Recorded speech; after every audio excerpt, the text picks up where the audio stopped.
What's going on, guys? I'm Matt from SBFishingTV here with Carl's Bait and Tackle. Today we're going to talk about matching your jig trailers with your jigs.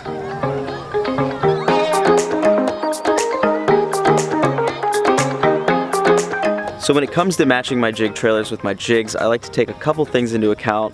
First being the water temperature.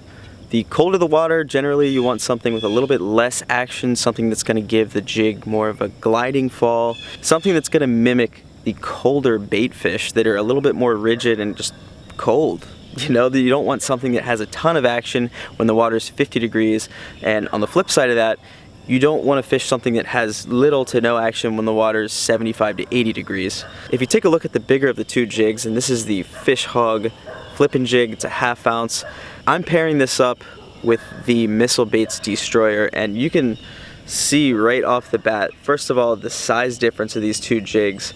The smaller of the two, the Ike's Mini Flip Jig from Missile Baits, is about the size of the skirt on the Fish Hog jig. So this is something you're going to want to throw when the water's a little bit warmer, the fish are more active, and you think they want a bit of a bigger profile. You can see the two tails here on this, and these are going to constantly be moving around. When you flip the jig in and it takes that initial fall, these two are just going to be spinning away until it hits the bottom, and even then they're going to have a little bit of movement. Just with the slightest pull of the rod, they're going to be spinning around. You can also adjust the size of this if you want. You can pull off some of the appendages, and as you can see, I cut the bait in half so it would fit on the hook a little bit better. This is going to be the kind of trailer that I'm going to throw when the water's warm and the fish are really active. And then with the Ike's Mini Flip Jig, you can see with the Rage Menace, this is just going to have very little action and going to be something I'm going to throw when the fish are less active, the water's colder, or you think you just need to throw something a little bit more finesse. Now, as far as colors go when you're choosing your jig trailers to throw on your jigs, it's perfectly fine to contrast colors. Taking a look at the Fish Hog jig again, you can see that this skirt is green pumpkin, and the Missile Baits Destroyer on the front is black with blue flake. On the back, it's green pumpkin with blue flake. Even if the Destroyer was completely black and blue, it's totally fine. You know, if you're taking a look at crawfish or bait fish for that matter, they're gonna be different colors. They're not gonna perfectly match all the time. And honestly, I think if you contrast colors a little bit more, it's gonna be different than the next guy, and that's gonna give you a bit of an edge to get more bites. I'll throw black and blue jigs all the time. I do match my trailers with my jigs quite a bit, but playing around with colors and contrasting is perfectly fine. You don't need to think, you know, that your jigs have to match perfectly with your jig trailer. It's totally cool to mix it up and something you should play around with for sure. Now, a couple of the things you guys can take into account when you're fishing jigs, it's not just based on your trailer size, is your line diameter. So if you're fishing a really light jig, say it's a 1/4 ounce, like this Missile Baits Ike's Mini Flip Jig, if you're throwing that on 20-pound test, it's gonna fall really slow. Depending on the situation that I'm in or what I'm fishing, I like to fish lighter, more finesse style jigs on lighter line, so that's when I'll opt for 15-pound fluorocarbon.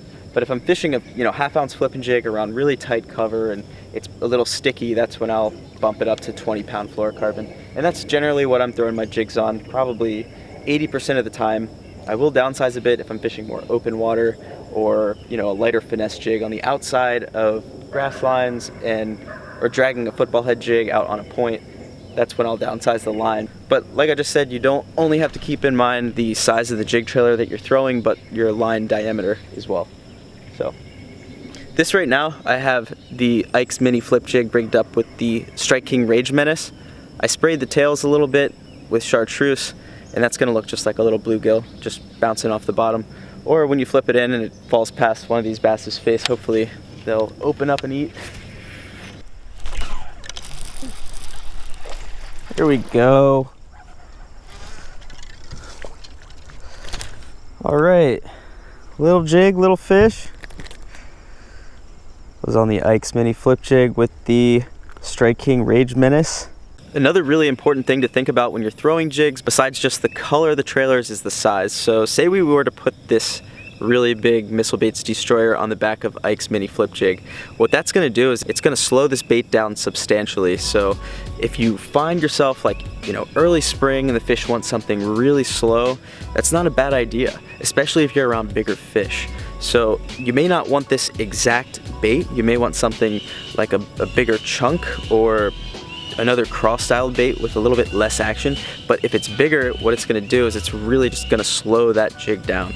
And taking a look at the other side of that, say you're fishing with really aggressive fish, if you have a big half-ounce flipping jig with a really small trailer, it's gonna fall really fast and those fish are gonna react to it a lot more.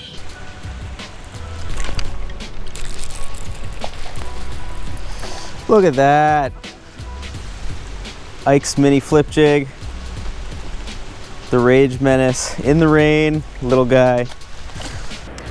All right guys, that's gonna be it for me today. I really hope you enjoyed this video. I hope you learned a little bit about jigs and jig trailers. Make sure that you hit that subscribe button on Carl's Bait and Tackle if you enjoyed this tips and tricks video. I'll see you guys on the next one.